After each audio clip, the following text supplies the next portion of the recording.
என்னமோ சம்மந்தி அம்மா, எனக்கு சுத்தமா எதுவுமே பிடிக்காம போயிடுச்சு. நம்ம காலத்துக்கெல்லாம் இப்படியா நாம சண்டை போட்டுக்கிட்டு அடிச்சுக்கிட்டு புருஷங்கார மனசுக்கு பிடிக்காம நடந்துகிட்டோம்? ஆம்பளைங்களுக்கு 1008 கோபம் வரும். தப்பே பண்ணாலும் பொறுத்துக்கிட்டு தனிச்சுக்கிட்டு போறதா பொம்பளைங்களுக்கு வழக்கம். சாமர்த்தியம் இருக்கிறவ மெதுவா தப்ப சரி பண்ண பாப்பா. எத்தனையோ பேரு அதுல ஜெயிச்சும் இருக்காங்க. இந்த காலத்து பொண்ணுங்களுக்கு ஏன் தான் இதெல்லாம் புரிய மாட்டேங்குதுன்னே தெரியல. நானும் இதத்தாமா நினைச்சிட்டு இருக்கேன். என் பொண்ணு நல்ல பொண்ணுதான், படிச்சவ, அன்பா அக்கறையா அனுசரணையா இருக்கக்கூடியவதான். அதை விட பெருசா நான் என்ன நினைக்கிறேன்னா, மாப்பிள்ள மேல அவ உசிரியே வச்சிருக்கா. அந்த அளவுக்கு அதிகமான அன்புதான் அப்படி ஒரு சண்டைய கொண்டு வந்து சேர்த்திருக்குன்னு எனக்கு தோணுது. இருக்கலாம் அத்த, நீங்க சொல்றது எனக்கும் சரிந்தான் படுது. அண்ணனுக்கும் அண்ணி மேல பிரியம் ஜாஸ்தி தான். ஏன்னா அன்னிக்காக தனி வீடு பார்த்து குடி வச்சதும் தனி வீட்டுக்கு வந்துட்டோன்னு அம்மாக்கு போன் பண்ணி கூட சொல்லலையே. அமுக்குனா கிழங்கு மாதிரி வாயை மூடிட்டு பேசாம தானே இருந்திருக்கான். தனியா வீடு பார்த்து குடி வந்து என்னடை பிரயோஜனம்? இப்ப முட்டிக்கிட்டு சண்டை போட்டுக்கிட்டு ஆளுக்கு ஒரு பக்கம்ல வந்து உக்காந்துருக்காங்க. சேர்ந்து வாழ மாட்டேன்னு சொல்றது எவ்வளவு பெரிய அசிங்கம் தெரியுமா? இதையே நினைச்சு பார்க்க மாட்டேங்கிறாங்கன்னு தெரியல. சரியா போயிடுமா, நிச்சயமா சரியா போயிடும். எனக்கு அந்த நம்பிக்கை இருக்கு. அது சரி, நானும் வந்ததுல இருந்து 2-3 வாட்டி கேட்டுட்டேன். நீங்க ஏதோ முக்கியமான விஷயம் பேசணும்னு சொன்னீங்களா என்கிட்ட? அத பத்தி ஒண்ணுமே சொல்ல மாட்டேங்கிறீங்க. நாம திரும்ப திரும்ப என் பிள்ளைய பத்தியும் உங்க பொண்ண பத்தியும் மட்டுமே பேசிட்டு இருக்கோமே தவிர, நீங்க எதுக்கு வர சொன்னீங்கன்னு சொன்னாதானங்க எனக்கு தெரியும். அது அது அது வந்து இருக்கட்டும் சம்மதி, நான் சொல்றேன். அதுக்கு முன்னாடி நாம இந்த விஷயத்த பத்தி பேசணும் இல்லையா? ஏன்னா 1000 சொன்னாலும் என் பொண்ணு சின்ன பொண்ணுதான். உங்க வயசு, உங்க அனுபவம், உங்களோட பக்குவம் இதெல்லாம் காட்டிதான் அவளை நான் சரி பண்ணணும்னு பாக்குறேன்.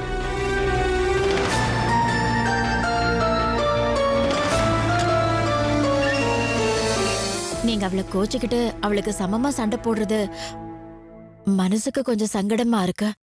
இத உங்ககிட்ட சொல்லலாமா வேணாமா? சொன்னா நீங்க எப்படி எடுத்துப்பீங்க? அந்த கவலைதாமா எனக்கு அதிகமா இருக்கு. அதான் நான் கொஞ்சம் வாயை மூடிட்டு அமைதியா இருக்கேன். நல்லா இருக்குமா நீங்க பேசுறது? ஏமா உங்க பொண்ணு வாய்க்கு வந்தபடியெல்லாம் பேசுவா. என் புள்ள எவ்வளோ ஒருத்தி வச்சுக்கிட்டு இருக்கான்னு சொல்லுவா. அத கேட்டுக்கிட்டு நான் எப்படி பேசாம இருக்க முடியும்? நீங்க சொல்றது சரிதாம்மா. இருந்தாலும் நான் ஏய் வனிதா, வாடி. உன் மாமியார் உனக்காக எவ்வளவு நேரமா வெயிட் பண்ணிட்டு இருக்காங்க தெரியுமா? அத்தை, ஏதாச்சும் சாப்பிட்டீங்களா? அம்மா, அத்தைக்கு என்ன சாப்பிட கொடுத்த?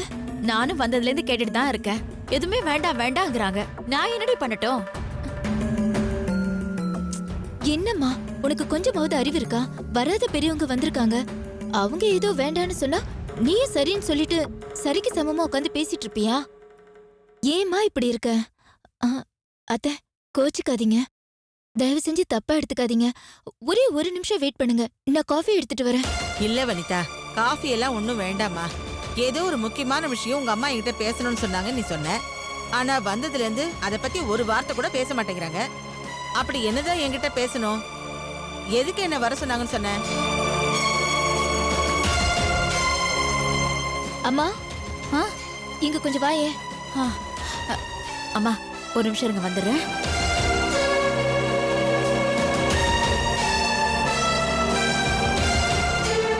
என்னம்மா? அம்மா, எங்க அத்தை வந்து ரொம்ப நேரம் ஆகுதா? இப்ப கேளு. உன் அத்தையை எதுக்கு இங்க கூட்டிட்டு வந்து உட்கார வச்ச? அதுவும் நீ இருந்தாலாவது பரவாயில்ல. நீ எங்கேயோ வெளியில போயிட்டு அவங்கள கூட்டிட்டு வந்து இங்க உட்கார வச்சா? ஏதோ முக்கியமான விஷயம்னு 100 தடவை கேட்டுட்டாங்க. நான் என்னத்த சொல்லி சமாளிக்கிறது? எனக்கு என்னடி தெரியும்? ஐயோ அம்மா, இதெல்லாம் ஒரு விஷயமா? ஒரு சின்ன பிரச்சனை. என்ன? என் வீட்டுக்காரர் திடீர்னு ஒரு அவசர வேலைன்னு அவர் குவைத்துக்கு கிளம்பி போயிட்டாருமா. ஏய்,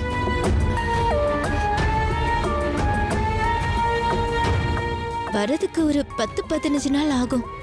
ஏன் 20 நாள் கூட ஆகலான்னு சொல்லிருக்காருமா. இந்த நேரத்துல அவங்க அம்மாவை பத்திரமா பாத்துக்கிறது மூலமா அவர்கிட்ட நான் நல்ல பேர் வாங்க முடியும்ல. புரியலையாமா உனக்கு?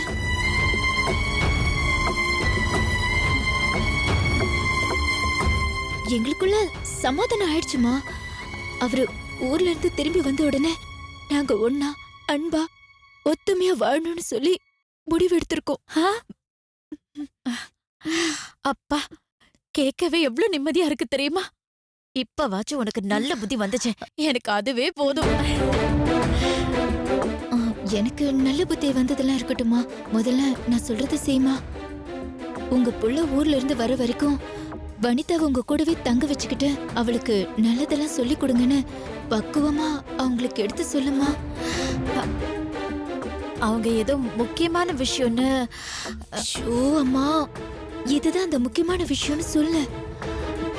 நான் என்ன தப்பு பண்ணாலும் அட்ஜஸ்ட் பண்ணிக்கிட்டு பொறுமையா பொறுத்துக்கிட்டு மன்னிச்சு நடந்துக்க சொல்லுமா. நானும் இனிமே ஒழுங்கா இருக்கிறதுக்கு முயற்சி பண்றேன்னு சொல்லுமா.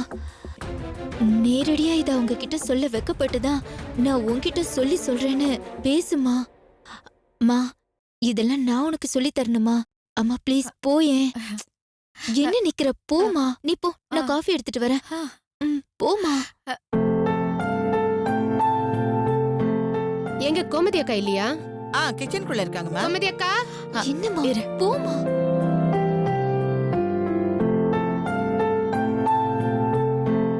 அடடே, அனலட்சுமி, வா வா வா வா. எப்படி இருக்க? வீட்ல எல்லாரும் சௌக்கியம் தானே? ஒரே தெருவுல இருக்கோன்னு தான் பேரு. ஆனா ஒருத்தர் பாத்துக்கவே முடியல பாத்தியா? அதுக்காக தான்க்கா வந்திருக்கேன். என் வீட்ல சுமங்கலி பூஜைக்கு ஏற்பாடு பண்ணிருக்கேன். நாளைக்கு காலையில 11 மணிக்கு உங்க மகளை கூட்டிட்டு கண்டிப்பா வந்துடணும். சுமங்கலி பூஜையா? ஆமாக்கா, ரொம்ப விசேஷமாச்சே. இந்த கண்டிப்பா நாங்க வந்துடுறோம்.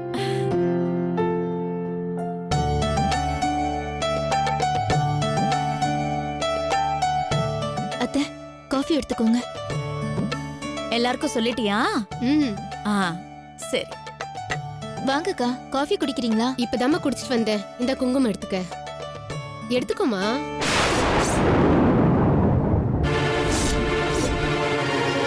எடுத்துக்கோமா. ஏய், குங்குமம் எடுத்துக்கோ. நல்ல நாள் அதுவுமா சுமங்கலி பூஜைக்கு வர சொல்லி குங்குமம் கொடுக்கறாங்க. அதை எடுக்காம இருக்க கூடாது. எடுத்துக்கோ.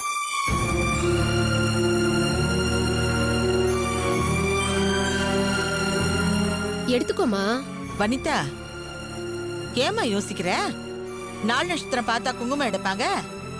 எடுன்றாங்கல்ல, எடுத்து வச்சுக்கோமா. சரி. ஏய், எடு. எடுத்துக்கோமா.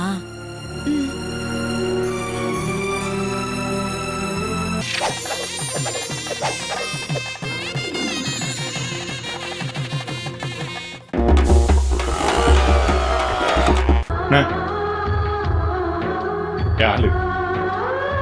नहीं, ரொம்ப சந்தோஷம்.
ஏய், என்னடி இது? என்ன குங்குமம் வச்சிருக்க? நெத்தில படவே இல்ல. சரியான பொண்ணு நீ. இரு, நான் நல்லா வச்சு விடுறேன். கொண்டா. அழகா நெத்தி நிறைய குங்குமம் வச்சுக்கணும்.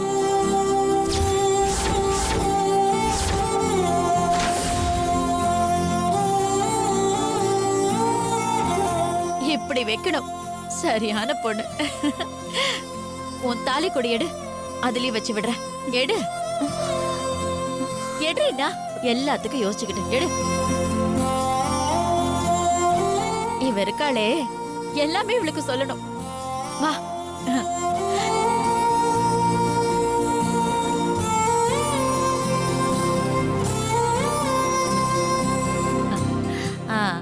சரிம்மா, நாங்க கண்டிப்பா பூஜைக்கு வரோம். சரியா? சரிக்கா, வரேன்க்கா. சரி.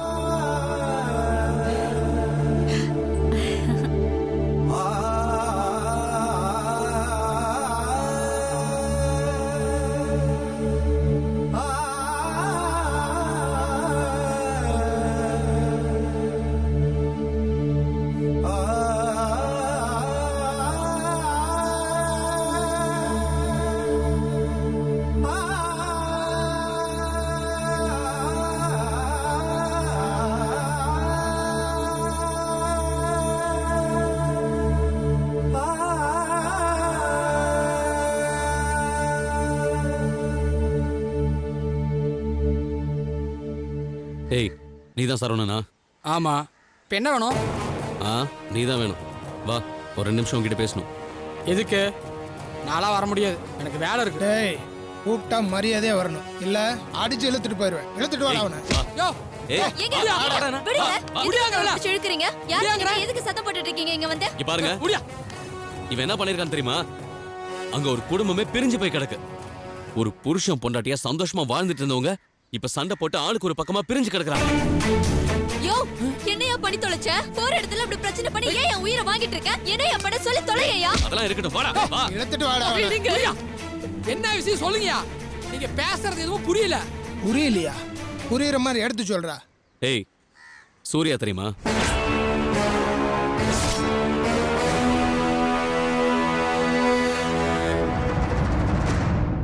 தர்மலிங்கம் ஐயா,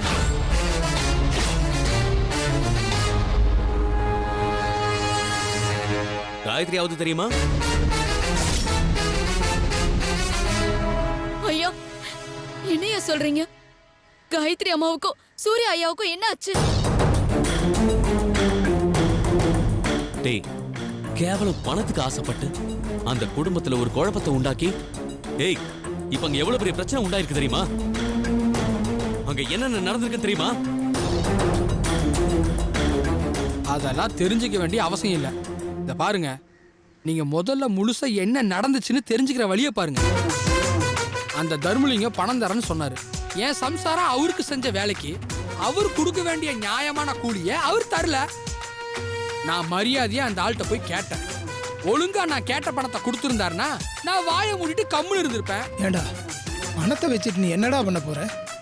இவ்வளவு நாளா பணத்தை வச்சுக்கிட்டா வாழ்ந்த? நீ உயிரோடு இல்ல, 3 வேளை சோறு சாப்பிடல. ஏண்டா, நல்லா தானே இருக்க? செத்தா போயிட்ட.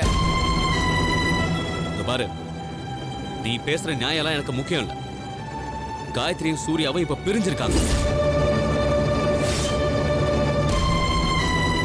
காயத்ரிய சூர்யா டோட்டலாவே தப்பா புரிஞ்சுக்கிட்டு இருக்காரு. அந்த குழந்தை சுப்போறது தான் அவங்க அண்ணன் கிட்ட போய் காயத்ரி சொன்னதா சூர்யா தப்பா நினைச்சிட்டு இருக்காரு. அட, நான் தாங்க சொன்னேன். இதுல என்ன இருக்கு? காயத்ரி எல்லாம் ஒன்னும் சொல்லல. யோ, என்னையா பண்ணி தொலைச்சிட்டு வந்திருக்க நீ? ஒரு நிமிஷம் சும்மா இருக்கியா? ஏய், எல்லா பிரச்சனைக்கும் நீதான் காரணம்னு சொல்லி சூர்யா கிட்ட வந்து சொல்ற. ஏங்க, அதெல்லாம் வர முடியாதுங்க. ஏய், ஏண்டா வர முடியாது? ஏய், இது பாரு, உனக்கு என்ன பணம் தானே வேணும்? ஆமாங்க, பணம் தாங்க வேணும். 5 லட்சம் வேணும். 5 லட்சம் ரூபாய் கிடைச்சதுன்னா யாருக்கு வேணா சாட்சி சொல்ல நான் ரெடியா இருக்கேங்க. எங்க வேணாலும் வந்து சொல்றேன். என்ன கேக்குறீங்களோ அதை அப்படியே சொல்றேன். வேணும்னே எழுதி கொடுங்க, அதை அப்படியே மனப்பாடம் பண்ணி ஒப்பிச்சுட்டு போயிடுறேன். சரி, பணத்தை நான் தரேன். படுபாவி. ஆனா காயத்ரி மேல எந்த தப்பும் இல்லைன்னு செல்வத்துக்கிட்ட இத பத்தி நீதான் சொன்னன்ற விஷயத்த அந்த வீட்ல ஓபனா சொல்லணும். புரியுதா? ஏங்க, பணம் தருவீங்கல்ல, அப்புறம் பேச்சு மாற மாட்டீங்களே. அடா, என்ன வேற இவங்கிட்ட போய் பேசிட்டு இழுத்துட்டு போய் செவில்ல 4 அப்பி உண்மை சொல்றானா சொல்லிட்டு போறான். மாமா. ராஸ்கல். பரவாயில்ல மாமா, இல்லாதப்பட்டவன் பணத்துக்கு ஆசைப்படுறான். நிரந்தரமா இனிமே இவனால எந்த பிரச்சனையும் வராம இருக்கணும்னா இதை நம்ம செஞ்சுதான் மாமா ஆகணும். புரிஞ்சுக்கோங்க. ஏய், உனக்கு பணம் கண்டிப்பா கிடைக்கும். நீ வந்து எல்லா உண்மையும் அங்க சொல்லணும், புரியுதா? கண்டிப்பா சொல்றேங்க, வாங்க போலாம். இங்க பாருமா, உன் புருஷனே நேர்ல வந்து காயத்ரிகிட்டையும் சூர்யா கிட்டையும் உண்மையை சொன்னாதான் குடும்பத்தில் இருக்கிற பிரச்சனை தீரும். உன் புருஷனை எப்படி கூட்டிட்டு போறோமோ அதே மாதிரி கொண்டு வந்து விட்டுறோம். நீ ஒன்றும் கவலைப்படாது. சரிங்க ஐயா. யோ இத பாருயா, அங்க போய் உளறி கிளறி வச்சிடாதயா. உண்மை என்னவோ அத சொல்லியா. ஒரு குடும்பத்தை வாழ வச்ச புண்ணியமாவது நமக்கு கிடைக்கையா. ஏய் போயா வாடா. போய் தல.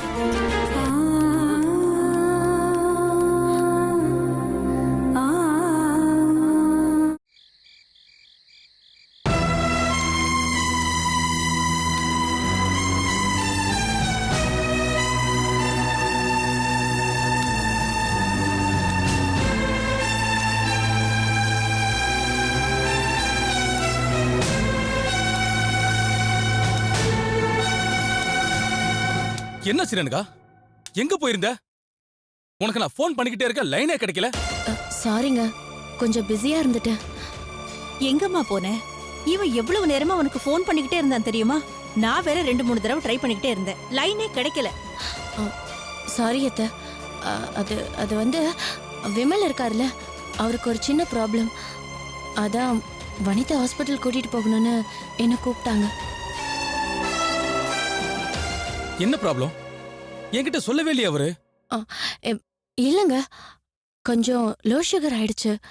அதான் மயக்கம் போட்டு விழுந்துட்டாரு. டாக்டர் கிட்ட காட்டுனீங்களா? என்ன சொன்னாரு?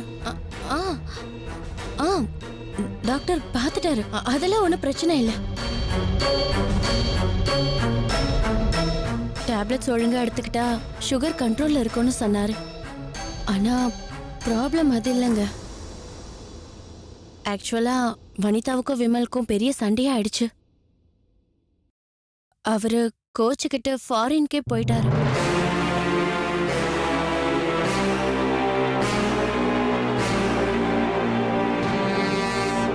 வாட்? ஃபாரினுக்கு போயிட்டாரா? ஏமா, ஹாஸ்பிட்டல் அட்மிட் பண்ணும்போது நானும் தான் கூட இருந்தேன். அதுக்குள்ள ஃபாரின் போயிட்டாருங்கிறீங்க? ஆமா, அது சரிதான். ஆனா ஹாஸ்பிட்டல்லயே 2 பேருக்கும் சண்டை வந்துருச்சு. சும்மா பேசிக்கதான் ஆரம்பிச்சாங்க. காய்ச்சல் மூச்சுன்னு ஒருத்தர் கத்திக்கிட்டு சண்டை போட்டுக்கிட்டு ஒரு கட்டத்துல அவரு ரொம்ப டென்ஷன் ஆகி, இனிமே உன்னோட வாழ்வே மாட்டேன்னு ஊருக்கே கிளம்பி போயிட்டாரு. அட கடவுளே, என்ன இந்த மனுஷன் எப்படி இருக்காரு? அதான் நான் போன் அடிச்சப்ப போன் எடுக்கல போல இருக்கு. நான் தான் சொன்னேனடா, அந்த ஆளு சரியான ஆள் இல்லைன்னு எனக்கு நல்லா தெரியும். ஃபாரினுக்கு போனதே சந்தோஷம்னு நினைச்சுக்க வேண்டியதானே? நீ பாட்டுக்கு உன் வேலையை போய் பாரு. அவன் எதுக்கு உனக்கு? இது நாள் வரைக்கும் அவனை கூட வச்சுக்கிட்டா நீ பிசினஸ் பண்ண? நீயா உனக்கு சரின்னு பட்டது தானே செஞ்சுக்கிட்டு வந்த? நீங்க வேறமா, நீங்க கொஞ்சம் சும்மா இருக்கீங்களா? ரேணுகா, அப்படி என்னதான் உங்களுக்குள்ள பிரச்சனை? உயிர் போற விஷயமா இருந்தாலும் இப்படியே கோச்சுக்கிட்டு வெளிநாட்டுக்கு போவாங்க? அதானே, அப்படியே வெளிநாட்டுக்கு போறதா இருந்தாலும் அது என்ன லோக்கல்ல பஸ் பிடிச்சு போற மாதிரியா? ஒரு டிக்கெட் வாங்க வேண்டாமா? விசாவுக்கு அப்ளை பண்ண வேண்டாமா? 1008 ஃபார்மாலிட்டிஸ் இருக்கு. ஒன்னும் சரியா புரியலையேம்மா. இல்ல தண்டபாணி, ஆக்சுவலா அவர்கிட்ட விசால ரெடியா தான் இருந்திருக்கு. இன்ஃபேக்ட் டிக்கெட்டை கூட முன்னாடியே வாங்கியிருப்பாரு போல இருக்கு. ஏதோ கான்ட்ராக்ட் ஒன்னு புதுசா வந்திருக்கு, அங்க போகணும்னு சொல்லிட்டு இருந்தாராம். அதெல்லாம் ஒண்ணு வேணா, போக கூடாதுன்னு ஒண்ணு வனிதா சண்டை போட்டாங்க. அந்த சண்டை அப்படியே எக்ஸ்டெண்ட் ஆகி ஹாஸ்பிட்டல்ல கண்டினியூ ஆகி கோச்சுக்கிட்டு அவர் அப்படியே கிளம்பி போயிட்டாரு. அவன் எக்கேடோ கெட்டு போறான், நமக்கு எதுக்கு அதை பத்தி எல்லாம்? சரி, இவ்வளவு நேரம் நீ வெளியில எல்லாம் சுத்திட்டு வந்திருக்க, கை கால் கழுவிட்டு வா, சாப்பிடலாம் வா. சரி.